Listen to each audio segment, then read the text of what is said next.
80% des sites de baignade contrôlés en Hauts-de-France disposent d'une qualité bonne à excellente au regard des normes destinées à prévenir les risques sanitaires lors de la pratique notamment de la baignade. Et c'est l'été bientôt et vous allez en profiter. Une excellente nouvelle. Et donc justement, parlons-en de cette qualité des eaux de baignade avec mon invité Thierry Vatin. Bonjour. Bonjour. Vous êtes directeur de l'agence de l'eau Artois-Picardie. Et chaque année, en lien avec l'agence régionale de santé, vous sortez une étude sur justement ces sites de baignade. Qu'est-ce que c'est que cette étude ? Alors écoutez, c'est une excellente initiative qu'on a dans le Nord maintenant depuis au moins une vingtaine d'années, où on a décidé d'aider les communes du littoral à améliorer les eaux de baignade, et on le fait en partenariat avec l'ARS. Alors l'ARS de son côté fait à peu près 15 ou 20 points de contrôle sur chacun des 43 sites de baignade tous les ans. De son côté, l'agence de l'eau, elle, va financer massivement tous les dispositifs qui vont permettre d'améliorer les stations d'épuration, de faire des bassins de pollution, de faire des traitements des fils d'eau pluviale. Et on voit que d'année en année, on progresse. Et cette année, c'est formidable, on n'a aucun site insuffisant. Ils sont tous d'une valeur au moins bonne, voire très bonne, voire excellente. Donc voilà, c'est excellente nouvelle, mais ça veut dire que cet investissement, depuis de nombreuses années, porte ses fruits.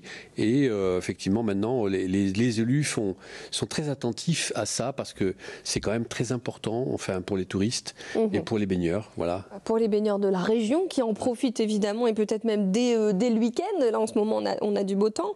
Mais aussi pour les touristes, vous avez raison de le dire, qui viennent en masse, et de plus en plus d'ailleurs, dans notre région. Quand vous dites pollution, les prélèvements, etc., qu'est-ce qu'on contrôle finalement dans l'eau de baignade? C'est quand même beaucoup, comme dans une piscine, on va contrôler le pH, la coloration de l'eau. C'est surtout voir des macro-déchets, mais c'est surtout les déjections, les matières fécales, enfin les bactéries. Et pourquoi? Parce que c'est ce qui sort des stations d'épuration. C'est ça le problème numéro 1, c'est quand effectivement on a, par temps d'orage par exemple, un déversement massif, un débordement de la station, et du coup toutes les matières qui n'ont pas été traitées vont dans l'eau de mer. C'est ça le problème numéro 1, et c'est ça qu'on a réglé depuis maintenant une vingtaine d'années. C'est-à-dire que dans de nombreuses communes, je peux prendre par exemple quelques exemples, cette année, 3 communes, le Portel, Calais, Audrecel, ces 3 communes ont investi massivement dans des travaux de stations d'épuration, de la construction de bassins de pollution de plusieurs milliers de mètres cubes.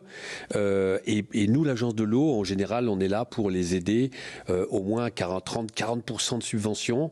Voilà. Et c'est ces travaux-là de stations et de bassins de pollution qui font que, par temps d'orage, l'eau polluée ne va pas à la mer, et du coup la qualité de l'eau de mer est parfaite. Elle est parfaite. Alors, vous avez pu découvrir cette carte pendant que Thierry Vatin parlait. On voit bien ces 43 sites avec ces petits drapeaux en fonction de la qualité. Alors, classés en excellente qualité, plutôt bleu, vous voyez. Classés en un petit peu moins bien, mais en qualité totalement bonne, en vert. Et après, voilà. Mais globalement, pas de site insuffisant sur ces 43 sites. Et vous voyez tout le littoral qui nous offre quand même pas mal de sites de baignade. Alors, justement, on parlait d'exemples. Un exemple précis, c'est la communauté urbaine de Dunkerque qui a réalisé pas mal de travaux aussi pour améliorer la qualité des eaux de baignade sur place. Je vous propose de découvrir tout de suite ce reportage d'Elias Hassani et Tanguy Jouard. Avec l'arrivée de l'été, c'est le retour des baignades dans le nord. Sur la digue de Dunkerque, ils sont de plus en plus nombreux à venir profiter de l'eau du littoral. Avec mes petits-enfants, passer un peu de bon temps, parce que comme ils adorent, parce que l'eau est agréable, la mer est belle. J'habite pas très loin, donc dès qu'il fait bon, on vient à Malo. Ça fait du bien. Et pour cause, l'eau de baignade des 9 plages du littoral dunkerquois est désormais classée pavillon bleu d'Europe, la meilleure classification possible en termes de qualité d'eau. Le critère des eaux de baignade, comme le critère pavillon bleu, c'est vraiment très regardé par les clientèles étrangères. Il faut se saisir de cette opportunité, de cette attractivité, mais ça passe d'abord par des investissements dans les réseaux. À ce jour, 10 stations d'épuration ont été installées dans chacune des communes du littoral, comme ici, à Coudekerre-Branche. En 2023, la communauté urbaine de Dunkerque a investi 17 millions d'euros dans l'assainissement et l'épuration des eaux usées. On a maintenant la capacité avec les capteurs de suivre vraiment la gestion des stations d'épuration, parce que c'est de cela principalement d'où peuvent venir les problèmes en termes de qualité d'eau de baignade. Il faut aussi traiter l'assainissement non collectif pour faire en sorte qu'il n'y ait pas de rejet dans le domaine naturel. Donc c'est aussi une responsabilité quelque part collective. Grâce à ses partenaires comme l'agence de l'eau, la communauté urbaine de Dunkerque poursuit l'équipement de son territoire. Ensemble, ils viennent de livrer une station d'épuration à la commune de Bourbourg.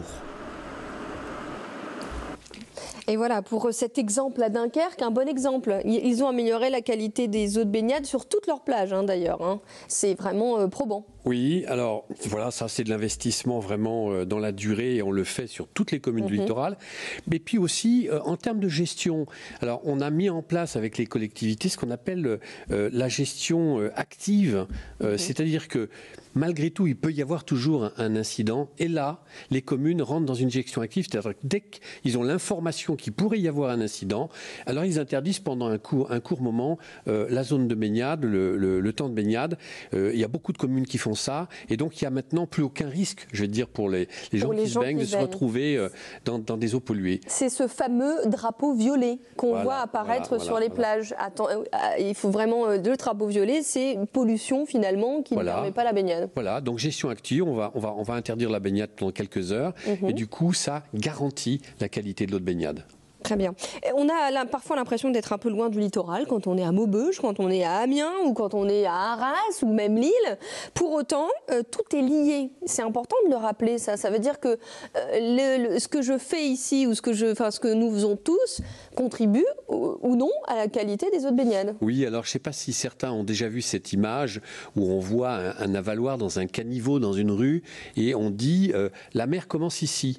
Eh bien oui, la mer commence ici parce que tout ce qu'on va jeter dans le réseau pluvial, voilà, voilà, c'est le fameux, voilà.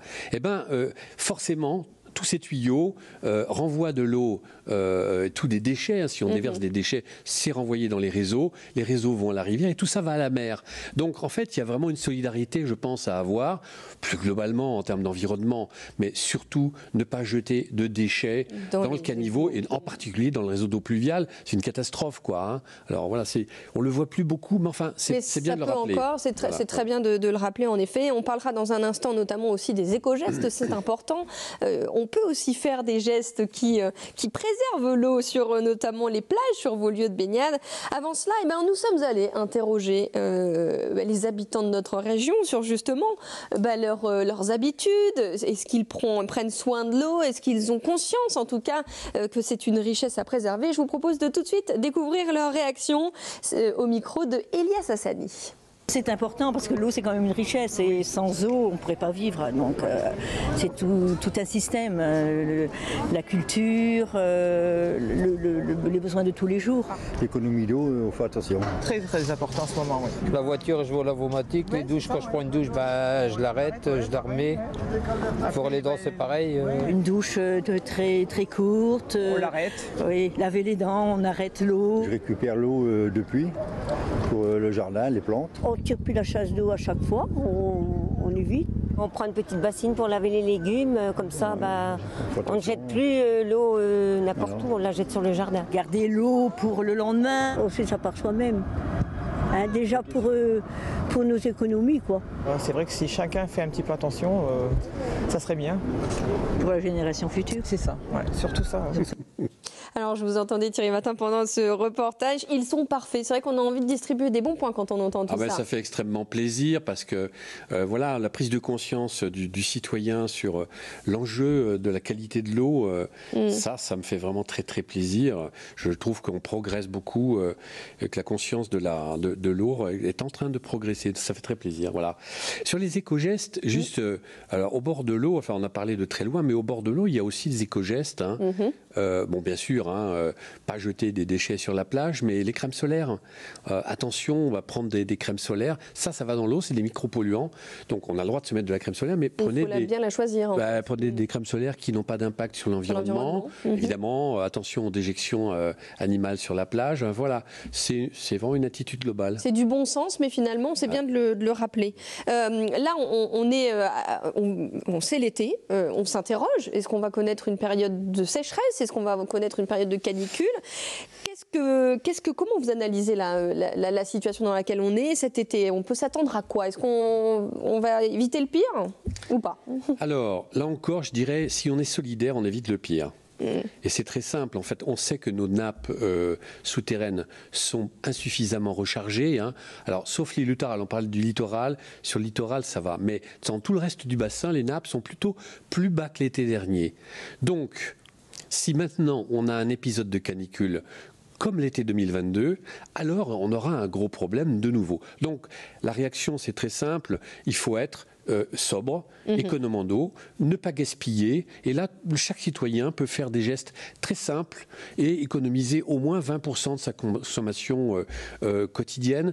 Et je pense qu'on n'aura pas de problème dans ce cas-là. Mais il faut que tout le monde s'y mette. Ouais, on entendait dans le micro-trottoir prendre des douches plutôt que des bains, couper l'eau quand on se brosse les dents, récupérer la pluie. Je vous donne quelques chiffres sans trop en donner.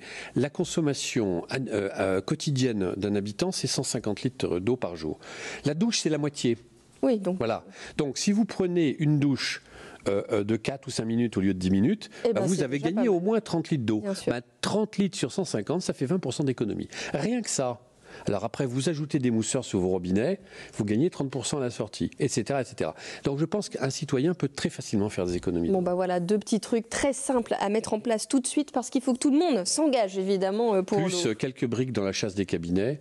Et là, votre volume de chasse diminue, c'est bien. Et vous voyez. Merci Thierry Vatin pour ces éco-gestes. Un dernier mot, c'est sur ces trophées Agissons pour l'eau. L'appel à candidature a été lancé. Ça veut dire qu'on peut, si on a une belle initiative, quels sont les critères d'éligibilité si on veut prétendre à ce trophée? Alors, écoutez, les critères sont simples, il y en a 3.